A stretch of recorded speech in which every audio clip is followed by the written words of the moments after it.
नमस्कार दोस्तों, हर हर महादेव। जी हाँ, मैं एक महिला होने के नाते मैं एक भली प्रकार से समझती हूँ कि अपने आप को बदलने की शायद ज़रूरत है। औरत औरत की दुश्मन नहीं होती हैं, यह हमें साबित कर देना है। आप या सोशल बन के रह जाती हैं या हाउसवाइफ बन के रह जाती हैं। कभी अपने सोचा है कि खाना बहुत ज़्यादा बन गया है, बच्चे ने छोड़ दिया है, तो हम क्या करते हैं, उस खाने को वहाँ आप खा लेती हैं क्योंकि वह वेस्ट होता है, क्योंकि वह खाने की बर्बादी नहीं करना चाहती हैं।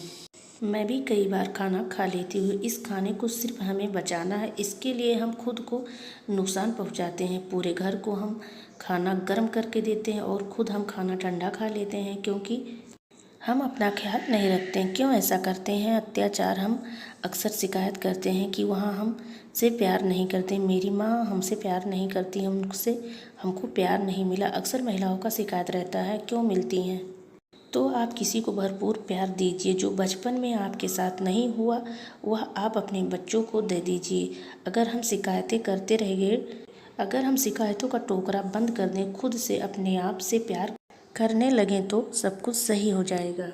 आपको नहीं लगता है कि भगवान कहता है, तू सबका भला कर, मैं तेरा भला करूँगा। तू सबको साथ दे, मैं तेरा साथ दूंगा। तुझे दुनिया में कोई छोड़ दे, मैं कभी नहीं छोड़ूंगा। तो यह गीता में लिखा है। भगवान हर वक्त हमारे साथ है। अचानक कर्म करते करते हमारी ज़रूरतें महिलाएं काम करती हैं। हम ताने देना शुरू कर देते हैं, हम सुनाना शुरू कर देते हैं, मैंने तुम्हारे लिए ये किया, मैंने तुम्हारे लिए वो किया, मैं तुम्हारे बच्चे पाले, तुम्हारे घर का काम करती हूँ, मैं ऐसा करती हूँ, मैं वैसा करती हूँ। जब भी महिलाएं ऐसे शब्दों का इस्तेमाल करती हैं तो वह रिश्ता बिगड़ता ही जाता है। आप समझदारी से काम करें और अपने घर परिवार को खुशहाल बनाइए। एक बात मैं बताना चाहती हूँ, आपकी दादी नानी आपके घर में ये बातें तो बताई ज़रूर होंगी, लेकिन आप भूल गए होंगे। आइए डालते हैं एक नज़र।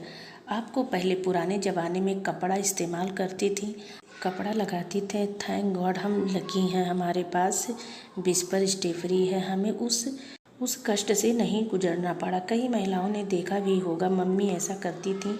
ये गलत है, ये आज हाइजेनिक तरीके से भी गलत है, केमिकल और मेडिकल तरीके से भी गलत है। हमें एक बार यूज किया कपड़ा दोबारा यूज नहीं किया चाहिए।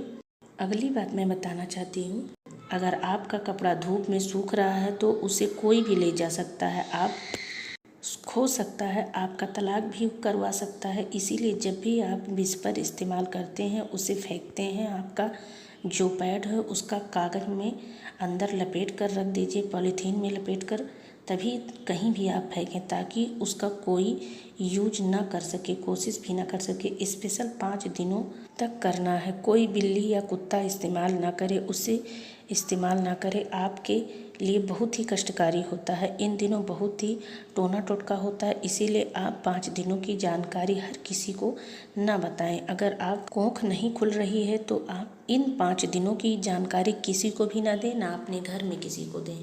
किसी के कहने पर या इधर उधर चौराहे पर आप ना फेंकें। अपना पैड हमेशा याद रखें कि कुत्ता बिल्ली उसको ना लेकर जाए, सड़कों पर ना लेके जाए। सड़कों पर गिरा पैड को कभी नागना नहीं चाहिए। इससे जिस महिला की पैड होगी उसकी बीमारी आपको हो जाएगी। एक महिला होने के नाते इस गुप्त बातों का ध्यान रखें, नहीं तो आपकी ज़िंदगी बर्बाद होने से कोई नहीं रोक सकता। उस ज़माने में यही कारण था कि महिला को अलग कमरे में रखा जाता था, उसके हाथ से कुछ ना खाया जाता था, ना ही लिया जाता था। वह अपना ध्यान खुद से रखती थी। उन दिनों में 5 दिनों तक आराम करने को दिया जाता था। आशा करती हूँ कि आप हमारी बातों को ज़रूर समझे होंगे। जानकारी पसंद आई होगी तो लाइक ज़रूर करिएगा।